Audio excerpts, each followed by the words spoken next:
Absolutely incredible kids. I would say mostly.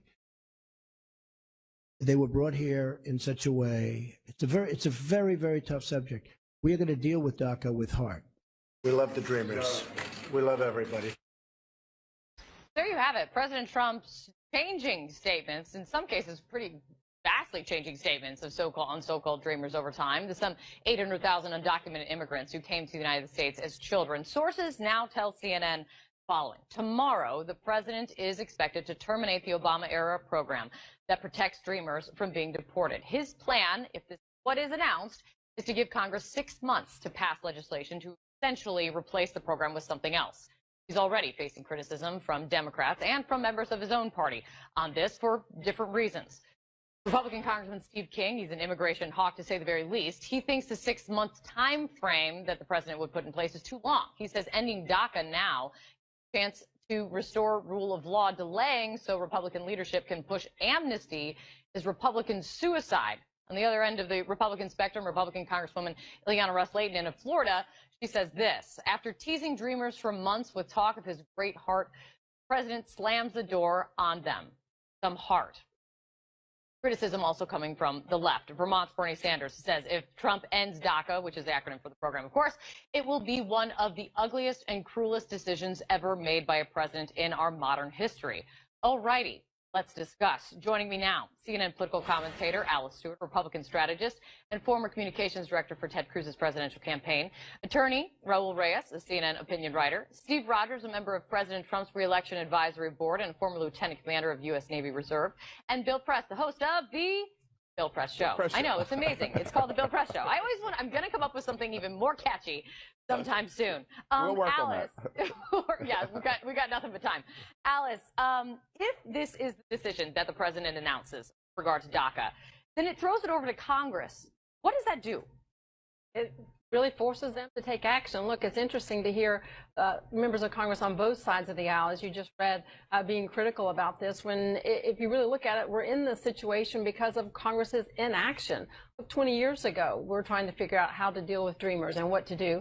And as time moved on, President Obama became frustrated with the inaction in Congress, and he used his pen and his phone, as he promised, and used executive action to provide protections for these people. Now, here we are, years later.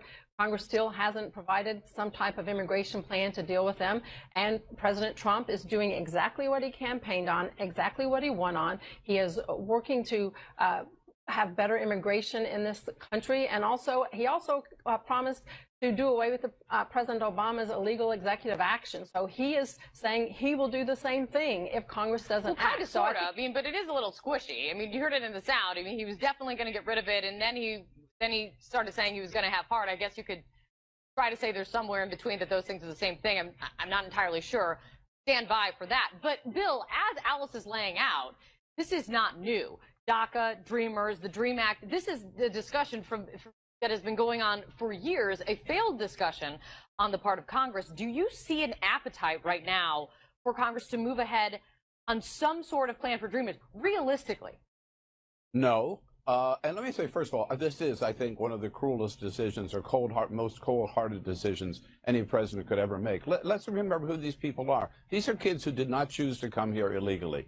Their parents brought them here. They have no say in that matter at all. There are 800,000 of them. They're now in school or they're in the military. They got jobs. They're paying taxes.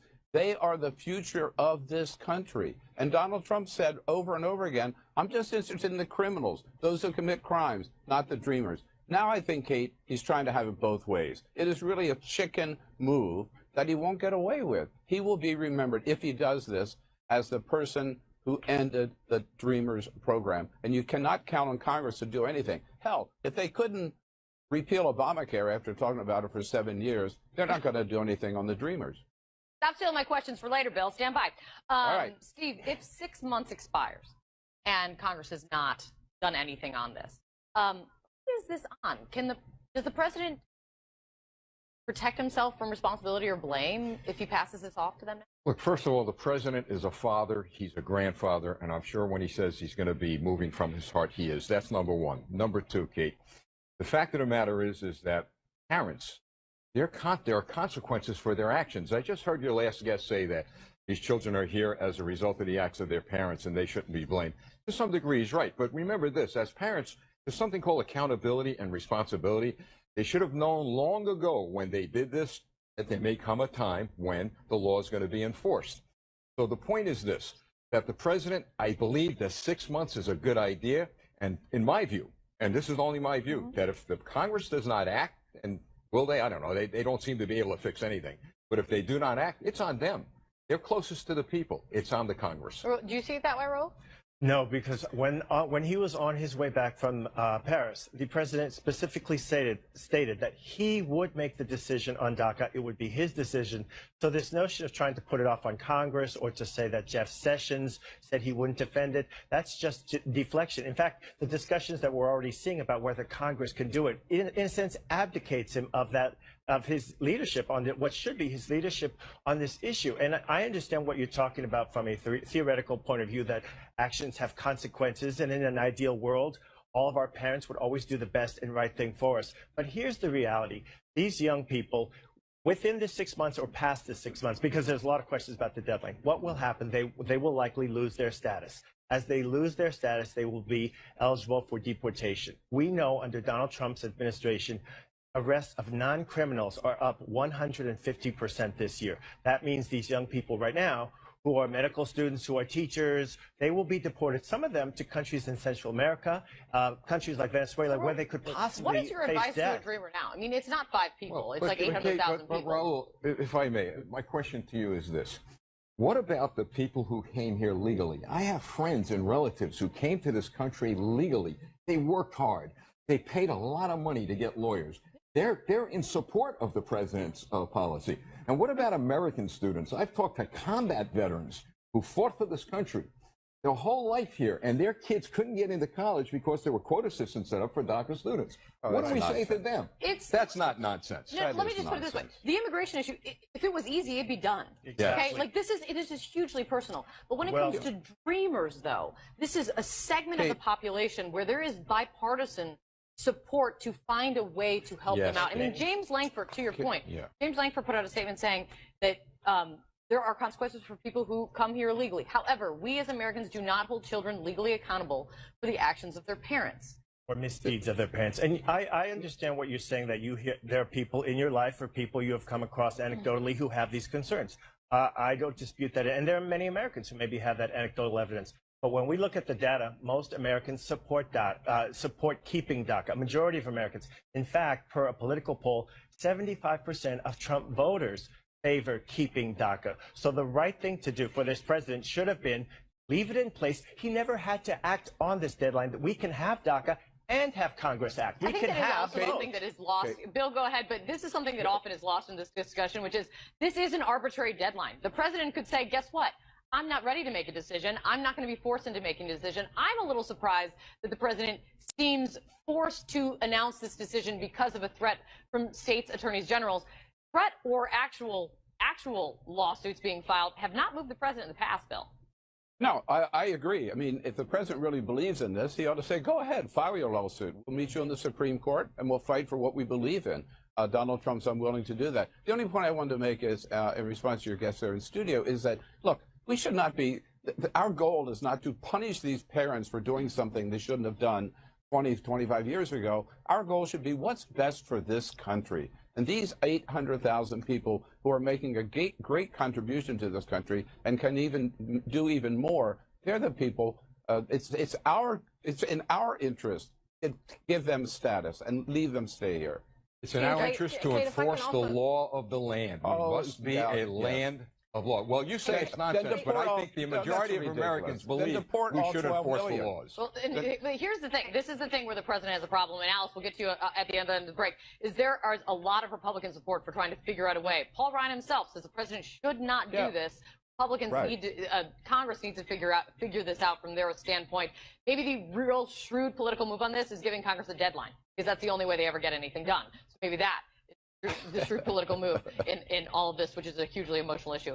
Don't go away. Please don't go away, at least not yet. Much more to discuss, including what is Congress going to do? Their brutal to-do list on Capitol Hill. The debt ceiling, border security, disaster relief, all on the docket. Sounds so easy. Oh, and add on top of that, tax reform. How they're going to do it all? They head back tomorrow. Be right back.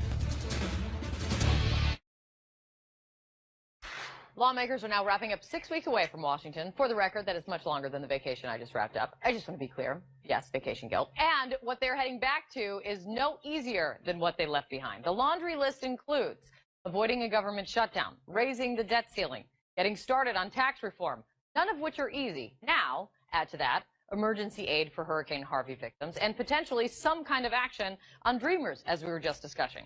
So welcome back, boys and girls. Now get to work. And welcome back, boys and girls, on the panel. Alice, to you. With everything on their plate, and as we were already discussing, their affinity for not coming together on a bipartisan basis these days, what do they do first? Clearly, the top priority would be funding relief for Hurricane Harvey victims. That is the top of everyone's mind. And as we're speaking, people are still cleaning up the mess and going through the debris. And I think that is first and foremost. And based on all indications, it sounds as though they're going to tie that in with raising the debt ceiling, which is important. Look, we've got a $20 trillion debt limit that needs to be increased by the end of the month. And it's important so we don't default on loans that we tie in the Harvey relief on that. The administration is asking for $8 billion, and that is just a down payment. We'll need more money down the road. So I think from a priority standpoint, that should be first and foremost.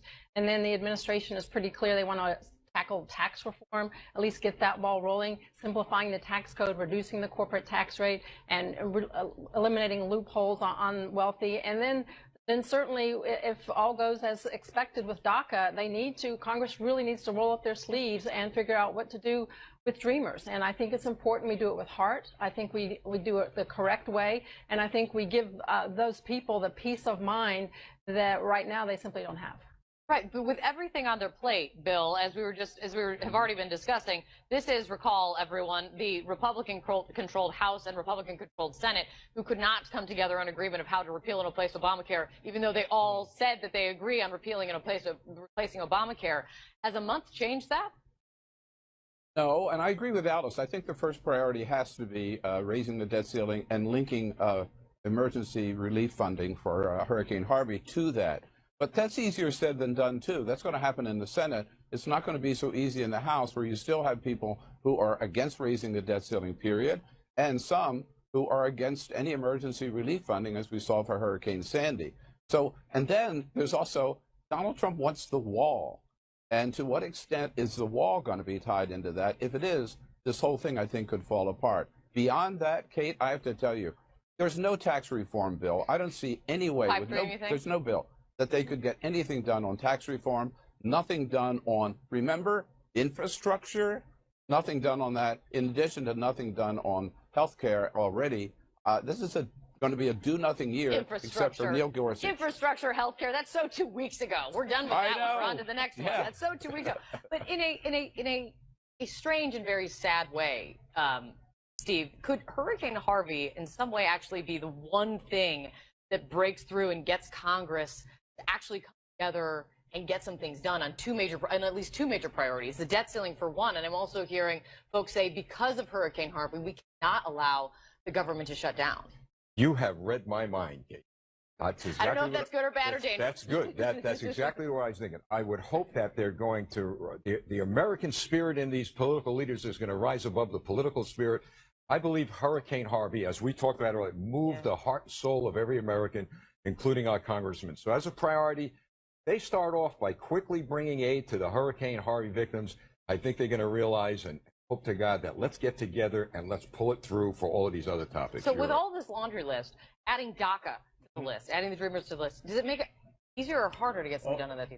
On DACA, it makes it enormously harder because you have, I mean, and I say this as someone, I believe in DACA, but when we have this laundry list of items of Congress to do, all of a sudden saying, well, what are we going to do about a group of people who are non-citizens? Trying to prioritize that over Texas, which has suffered this catastrophic storm, that's going to be an extremely heavy legislative lift. The problem is this president has very little political capital with this group of lawmakers, including some within his own party. And I believe, you know, the Hurricane Harvey relief effort will go smoothly at first, but we don't even know how much money they will need. And that's when it will start getting messy, when Texas needs more money, and we may see some pushback from states. And amidst all this, I did want to mention, you know, we've seen this devastation, this DACA decision certainly inflames tensions that we did not need right now. One of the victims of Hurricane Harvey, one of the last missing responders was Alonzo Guillen, who was a DACA recipient who died while he was a volunteer rescuing other people. And he died. He was a DACA grantee. And also I saw that there are some 126,000 DACA recipients in Texas and Louisiana. 46,000 in Houston. There are a lot of those being affected even more. Bill Press, I love you, but you get it next time. All right. I'll save it. You save it. It's a good one. And by the way, I enjoyed being here. Thank you. CNN, thank you. I really had a good time here.